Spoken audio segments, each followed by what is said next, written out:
BMTC, KSRTC ಸೇರಿದಂತೆ 4 ನಿಗಮದ ಡ್ರೈವರ್ಗಳಿಗೆ ಸಾರಿಗೆ ಸಚಿವರು ಖಡಕ್ ಎಚ್ಚರಿಕೆ ಕೊಟ್ಟಿದ್ದಾರೆ. ಬೇಕಾಬಿಟ್ಟಿಯಾಗಿ ಬಸ್ ಚಲಾಯಿಸಿದ್ರೆ ಆಕ್ಸಿಡೆಂಟ್ ಮಾಡಿ ಪ್ರಯಾಣಿಕರ ಸಾವಿಗೆ ಕಾರಣ ಆದರೆ ಡಿಸ್ಮಿಸ್ ಗ್ಯಾರಂಟಿ ಅಂತ ಸಾರಿಗೆ ಸಚಿವ ರಾಮಲಿಂಗಾರೆಡ್ಡಿ ಎಚ್ಚರಿಸಿದ್ದಾರೆ.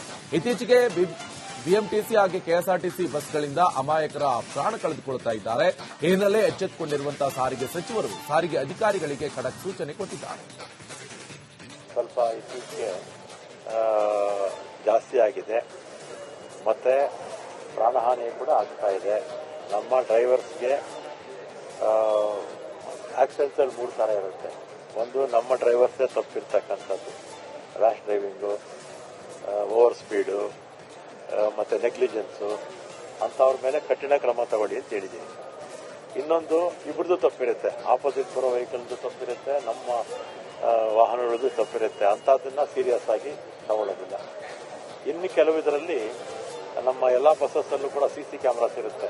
ಈ 2 ವೀಲರ್ಸು, ಪಾದಚಾರಿಗಳು ಸಡನ್ ಆಗಿ ಬಂದು ಅವರೇ ಸಿಗಾಕೊಂಡು ಸತ್ತೋಗ್ತಾರೆ. ಅಂಥವ್ರ ಮೇಲೆ ಡ್ರೈವರ್ ಏನು ತಪ್ಪಿರೋದಿಲ್ಲ, ಅದರಿಂದ ಅದಕ್ಕೇನು ಪನಿಷ್ಮೆಂಟ್ ಇರೋದಿಲ್ಲ. ಆದರೆ ಯಾರು ರ್ಯಾಶ್ ಡ್ರೈವಿಂಗ್ ಮಾಡಿ ಪ್ರಾಣಹಾನಿ ಮಾಡ್ತಾರೆ, ನೆಗ್ಲಿಜೆನ್ಸ್ ಇಂದ ಪ್ರಾಣಹಾನಿ ಆಗುತ್ತೆ, ಅಂಥವ್ರ ಮೇಲೆ ಕಠಿಣ ಕ್ರಮ ತಗೊಳ್ಳಿ ಅಂತೇಳಿ 4 ಕಾರ್ಪೊರೇಷನ್ MDಗಳಿಗೆ ಹೇಳಿ ಸಾರ್ವಜನಿಕರ ಹಿತದೃಷ್ಟಿಯಿಂದ. ಇರಾನ್ನಿಂದ ಸುರಕ್ಷಿತವಾಗಿ ವಿದ್ಯಾರ್ಥಿಗಳು ತಾಯ್ನಾಡಿಗೆ ವಾಪಸ್ಸಾಗುತ್ತಿದ್ದಾರೆ. ನಾವೆಲ್ಲ MBBS ವ್ಯಾಸಂಗ ಮಾಡ್ತಿದ್ವಿ, ಇವಾಗ ಪರಿಸ್ಥಿತಿ ಇರಾನ್ನಲ್ಲಿ ಸರಿಯಿಲ್ಲ, ಆತಂಕದ ವಾತಾವರಣ ಇದೆ ಅಂತ ಜಯದ್ ಹೇಳಿದ್ದಾರೆ. ಇರಾನ್ ಮೇಲೆ ಅಟ್ಯಾಕ್ ಜಾಸ್ತಿ ಆಗ್ತಾ ಇದೆ, ವಿದ್ಯಾರ್ಥಿಗಳಿಗೆ ಭದ್ರತೆ ಇಲ್ಲ. ಅದಕ್ಕೆ ಇಂಡಿಯನ್ ಎಂಬಸಿ ವಿದ್ಯಾರ್ಥಿಗಳನ್ನ ಭಾರತಕ್ಕೆ ವಾಪಸ್ ಸುರಕ್ಷಿತವಾಗಿ ಕಳಿಸುವ ಕೆಲಸ ಮಾಡ್ತಾ ಇದೆ. ಏನಾಗುತ್ತೋ ಅನ್ನೋ ಭಯದಲ್ಲಿ 8 ದಿನಗಳ ಕಾಲ ನರಕವನ್ನ ಅನುಭವಿಸಿದ್ವಿ ಅಂತ ಹೇಳಿದ್ದಾರೆ. ನಾವಲ್ಲಿ ಮೆಡಿಕಲ್ ಸ್ಟೂಡೆಂಟ್ MBBS ಪರ್ಸ್ಯೂ ಮಾಡಕ್ಕೆ ಹೋಗಿದ್ವಿ. ಈಗ ಪರಿಸ್ಥಿತಿ ಸ್ವಲ್ಪ ಅಲ್ಲಿ ಸಿಚುವೇಶನ್ ಸರಿ ಇಲ್ಲ, ಯಾಕಂದರೆ ಇದು ಕಂಟ್ರೀಸ್ ಕಾನ್ಫ್ಲಿಕ್ಟ್ಸ್ ಇಂದ ಸಿಚುವೇಶನ್ ಸರಿ ಇಲ್ಲ, ಪ್ಯಾನಿಕ್ ಸಿಚುವೇಶನ್ ಇದೆ, ಅಟ್ಯಾಕ್ಸ್ ಎಲ್ಲ ಆಗ್ತಾ ಇದೆ. ಅದಕ್ಕೆ ಸ್ಟೂಡೆಂಟ್ ಸೇಫ್ಟಿಯಲ್ಲಿ ಇರಲಿಲ್ಲ. ಅದಕ್ಕೆ ಇಂಡಿಯನ್ ಗೌರ್ಮೆಂಟ್ ಅವರು ಸೇಫ್ಟಿಗೋಸ್ಕರ ಅಲ್ಲಿರೋ ಎಲ್ಲ ಇಂಡಿಯನ್ಸ್ಗೆ ಬೇಕಾದಷ್ಟು ಅರ್ಜೆನ್ಸಿಯಾಗಿ ಎಲ್ಲ ಇಂಡಿಯನ್ಸ್ಗಳಿಂದ ಎವ್ಯಾಕ್ಯುಯೇಟ್ ಮಾಡಿದ್ದಾರೆ. ತೆಹರಾನ್ ಅದು one of the main city of the Iran ಅಂತ ಹೇಳ್ತಾರೆ. ಫಸ್ಟ್ ಅಟ್ಯಾಕ್ ಆಗಿರೋ ಸಿಟಿ ಅದೇ. ಅದು ನಾನು ಅಲ್ಲೇ ಇದ್ದಿದ್ದು. ನಾನು ಅಲ್ಲಿ ಸ್ಟಾರ್ಟಿಂಗ್ ಫಸ್ಟ್ ಅಟ್ಯಾಕ್ ಅಲ್ಲೇ ಆಗಿರೋದು. ಅಂದರೆ ಅದು ಯಾರಿಗೂ ಇಲ್ಲಿರೋ ಸ್ಟೂಡೆಂಟ್ಸ್ಗೆ ಯಾರಿಗೂ ಎಕ್ಸ್ಪೀರಿಯನ್ಸ್ ಇರಲಿಲ್ಲ.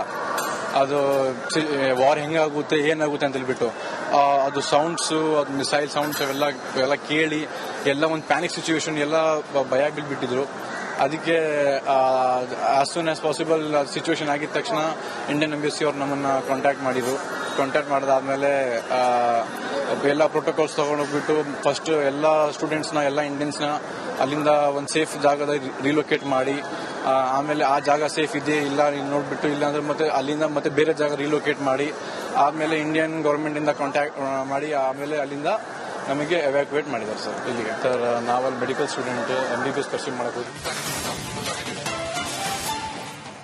ಪರಿಶಿಷ್ಟ ಜಾತಿ ಸಮೀಕ್ಷೆ ಖಾತರಿಪಡಿಸಿಕೊಳ್ಳಲು ಬಿಬಿಎಂಪಿ ಮುಂದಾಗಿದೆ. ಹೀಗಾಗಿ ಇಂದಿನಿಂದಲೇ ಪ್ರತಿ ಮನೆಗೆ ಸ್ಟಿಕ್ಕರ್ ಅಂಟಿಸುವಂತೆ ಬಿಬಿಎಂಪಿ ಕಮಿಷನರ್ ಸೂಚನೆ ಕೊಟ್ಟಿದ್ದಾರೆ. ಇನ್ನು ಜೂನ್ 30ರವರೆಗೆ ಪರಿಶಿಷ್ಟ ಜಾತಿ ಸಮೀಕ್ಷೆ ಅವಧಿಯನ್ನ ವಿಸ್ತಾರ ಮಾಡಲಾಗಿದೆ.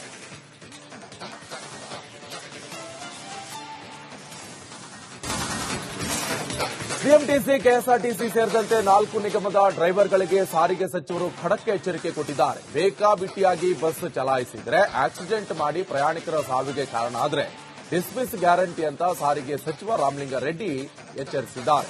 ಇತ್ತೀಚೆಗೆ ಬಿಎಂಟಿಸಿ ಹಾಗೆ ಕೆಎಸ್ಆರ್ಟಿಸಿ ಬಸ್ಗಳಿಂದ ಅಮಾಯಕರ ಪ್ರಾಣ ಕಳೆದುಕೊಳ್ಳುತ್ತಾ ಇದ್ದಾರೆ. ಈ ಹಿನ್ನೆಲೆ ಎಚ್ಚೆತ್ತುಕೊಂಡಿರುವಂತಹ ಸಾರಿಗೆ ಸಚಿವರು ಸಾರಿಗೆ ಅಧಿಕಾರಿಗಳಿಗೆ ಖಡಕ್ ಸೂಚನೆ ಕೊಟ್ಟಿದ್ದಾರೆ. ಸ್ವಲ್ಪ ಇತ್ತೀಚೆಗೆ ಜಾಸ್ತಿ ಆಗಿದೆ, ಮತ್ತೆ ಪ್ರಾಣಹಾನಿ ಕೂಡ ಆಗ್ತಾ ಇದೆ. ನಮ್ಮ ಡ್ರೈವರ್ಸ್ಗೆ ಆಕ್ಸಿಡೆಂಟ್ಸ್ 3 ಥರ ಇರುತ್ತೆ. ಒಂದು, ನಮ್ಮ ಡ್ರೈವರ್ಸೇ ತಪ್ಪಿರ್ತಕ್ಕಂಥದ್ದು, ರ್ಯಾಶ್ ಡ್ರೈವಿಂಗು, ಓವರ್ ಸ್ಪೀಡು, ಮತ್ತೆ ನೆಗ್ಲಿಜೆನ್ಸು, ಅಂಥವ್ರ ಮೇಲೆ ಕಠಿಣ ಕ್ರಮ ತಗೊಳ್ಳಿ ಅಂತ ಹೇಳಿದ್ದೀನಿ. ಇನ್ನೊಂದು, ಇಬ್ಬರದು ತಪ್ಪಿರುತ್ತೆ, ಆಪೋಸಿಟ್ ಬರೋ ವೆಹಿಕಲ್ದು ತಪ್ಪಿರುತ್ತೆ, ನಮ್ಮ ವಾಹನಗಳದ್ದು ತಪ್ಪಿರುತ್ತೆ. ಅಂಥದ್ದನ್ನ ಸೀರಿಯಸ್ ಆಗಿ ತಗೊಳ್ಳೋದಿಲ್ಲ. ಇನ್ನು ಕೆಲವು ಇದರಲ್ಲಿ ನಮ್ಮ ಎಲ್ಲ ಬಸ್ಸಸ್ಸಲ್ಲೂ ಕೂಡ CC ಕ್ಯಾಮ್ರಾಸ್ ಇರುತ್ತೆ. ಈ 2 ವೀಲರ್ಸು ಪಾದಚಾರಿಗಳು ಸಡನ್ ಆಗಿ ಬಂದು ಅವರೇ ಸಿಗಾಕೊಂಡು ಸತ್ತೋಗ್ತಾರೆ. ಅಂಥವ್ರ ಮೇಲೆ ಡ್ರೈವರ್ ಏನು ತಪ್ಪಿರೋದಿಲ್ಲ. ಅದರಿಂದ ಅದಕ್ಕೇನು ಪನಿಷ್ಮೆಂಟ್ ಇರೋದಿಲ್ಲ. ಆದರೆ ಯಾರು ರ್ಯಾಶ್ ಡ್ರೈವಿಂಗ್ ಮಾಡಿ ಪ್ರಾಣ ಹಾನಿ ಮಾಡ್ತಾರೆ, ನೆಗ್ಲಿಜೆನ್ಸ್ ಇಂದ ಪ್ರಾಣ ಹಾನಿ ಆಗುತ್ತೆ, ಅಂಥವ್ರ ಮೇಲೆ ಕಠಿಣ ಕ್ರಮ ತಗೊಳ್ಳಿ ಅಂತೇಳಿ 4 ಕಾರ್ಪೊರೇಷನ್ MDಗಳಿಗೆ ಹೇಳಿದೆ. ಸಾರ್ವಜನಿಕರ ಹಿತದೃಷ್ಟಿಯಿಂದ ಇರಾನ್ನಿಂದ ಸುರಕ್ಷಿತವಾಗಿ ವಿದ್ಯಾರ್ಥಿಗಳು ತಾಯ್ನಾಡಿಗೆ ವಾಪಸ್ಸಾಗುತ್ತಿದ್ದಾರೆ. ನಾವೆಲ್ಲ MBBS ವ್ಯಾಸಂಗ ಮಾಡ್ತಿದ್ವಿ. ಇವಾಗ ಪರಿಸ್ಥಿತಿ ಇರಾನ್ನಲ್ಲಿ ಸರಿಯಿಲ್ಲ, ಆತಂಕದ ವಾತಾವರಣ ಇದೆ ಅಂತ ಜಯದ್ ಹೇಳಿದ್ದಾರೆ. ಇರಾನ್ ಮೇಲೆ ಅಟ್ಯಾಕ್ ಜಾಸ್ತಿ ಆಗ್ತಾ ಇದೆ, ವಿದ್ಯಾರ್ಥಿಗಳಿಗೆ ಭದ್ರತೆ ಇಲ್ಲ. ಅದಕ್ಕೆ ಇಂಡಿಯನ್ ಎಂಬೆಸಿ ವಿದ್ಯಾರ್ಥಿಗಳನ್ನ ಭಾರತಕ್ಕೆ ವಾಪಸ್ ಸುರಕ್ಷಿತವಾಗಿ ಕಳಿಸುವ ಕೆಲಸ ಮಾಡ್ತಾ ಇದೆ. ಏನಾಗುತ್ತೋ ಅನ್ನೋ ಭಯದಲ್ಲಿ 8 ದಿನಗಳ ಕಾಲ ನರಕವನ್ನ ಅನುಭವಿಸಿದ್ವಿ ಅಂತ ಹೇಳಿದ್ದಾರೆ. ನಾವಲ್ಲಿ ಮೆಡಿಕಲ್ ಸ್ಟೂಡೆಂಟ್ MBBS ಪರ್ಸ್ಯೂ ಮಾಡಕ್ಕೆ ಹೋಗಿದ್ವಿ. ಈಗ ಪರಿಸ್ಥಿತಿ ಸ್ವಲ್ಪ ಅಲ್ಲಿ ಸಿಚುವೇಶನ್ ಸರಿ ಇಲ್ಲ. ಯಾಕಂದರೆ ಇದು ಕಂಟ್ರೀಸ್ ಕಾನ್ಫ್ಲಿಕ್ಟ್ಸ್ ಇಂದ ಸಿಚುವೇಶನ್ ಸರಿ ಇಲ್ಲ, ಪ್ಯಾನಿಕ್ ಸಿಚುವೇಶನ್ ಇದೆ, ಅಟ್ಯಾಕ್ಸ್ ಎಲ್ಲ ಆಗ್ತಾ ಇದೆ. ಅದಕ್ಕೆ ಸ್ಟೂಡೆಂಟ್ ಸೇಫ್ಟಿಯಲ್ಲಿ ಇರಲಿಲ್ಲ. ಅದಕ್ಕೆ ಇಂಡಿಯನ್ ಗೌರ್ಮೆಂಟ್ ಅವರು ಸೇಫ್ಟಿಗೋಸ್ಕರ ಅಲ್ಲಿರೋ ಎಲ್ಲ ಇಂಡಿಯನ್ಸ್ಗೆ ಬೇಕಾದಷ್ಟು ಅರ್ಜೆನ್ಸಿಯಾಗಿ ಎಲ್ಲ ಇಂಡಿಯನ್ಸ್ಗಳಿಂದ ಎವ್ಯಾಕ್ಯುಯೇಟ್ ಮಾಡಿದ್ದಾರೆ. ತೆಹರಾನ್ ಅದು one of the main city of the Iran ಅಂತ ಹೇಳ್ತಾರೆ. ಫಸ್ಟ್ ಅಟ್ಯಾಕ್ ಆಗಿರೋ ಸಿಟಿ ಅದೇ. ಅದು ನಾನು ಅಲ್ಲೇ ಇದ್ದಿದ್ದು. ನಾನು ಅಲ್ಲಿ ಸ್ಟಾರ್ಟಿಂಗ್ ಫಸ್ಟ್ ಅಟ್ಯಾಕ್ ಅಲ್ಲೇ ಆಗಿರೋದು. ಅಂದರೆ ಅದು ಯಾರಿಗೂ ಇಲ್ಲಿರೋ ಸ್ಟೂಡೆಂಟ್ಸ್ಗೆ ಯಾರಿಗೂ ಎಕ್ಸ್ಪೀರಿಯನ್ಸ್ ಇರಲಿಲ್ಲ.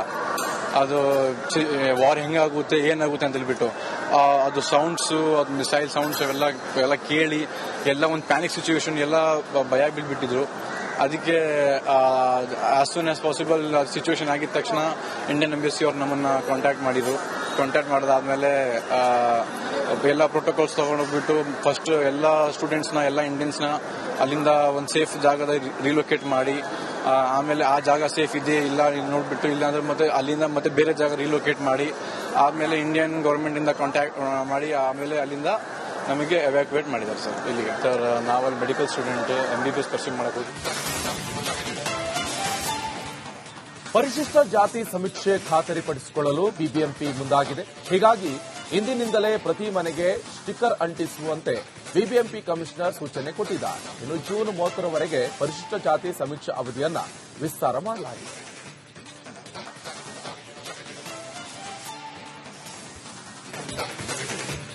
ಇರಾನ್ನಿಂದ ಸುರಕ್ಷಿತವಾಗಿ ವಿದ್ಯಾರ್ಥಿಗಳು ತಾಯ್ನಾಡಿಗೆ ವಾಪಸ್ಸಾಗುತ್ತಿದ್ದಾರೆ. ನಾವೆಲ್ಲ MBBS ವ್ಯಾಸಂಗ ಮಾಡ್ತಿದ್ವಿ. ಇವಾಗ ಪರಿಸ್ಥಿತಿ ಇರಾನ್ನಲ್ಲಿ ಸರಿಯಿಲ್ಲ, ಆತಂಕದ ವಾತಾವರಣ ಇದೆ ಅಂತ ಜಯದ್ ಹೇಳಿದ್ದಾರೆ. ಇರಾನ್ ಮೇಲೆ ಅಟ್ಯಾಕ್ ಜಾಸ್ತಿ ಆಗ್ತಾ ಇದೆ, ವಿದ್ಯಾರ್ಥಿಗಳಿಗೆ ಭದ್ರತೆ ಇಲ್ಲ. ಅದಕ್ಕೆ ಇಂಡಿಯನ್ ಎಂಬೆಸಿ ವಿದ್ಯಾರ್ಥಿಗಳನ್ನ ಭಾರತಕ್ಕೆ ವಾಪಸ್ ಸುರಕ್ಷಿತವಾಗಿ ಕಳಿಸುವ ಕೆಲಸ ಮಾಡ್ತಿದೆ.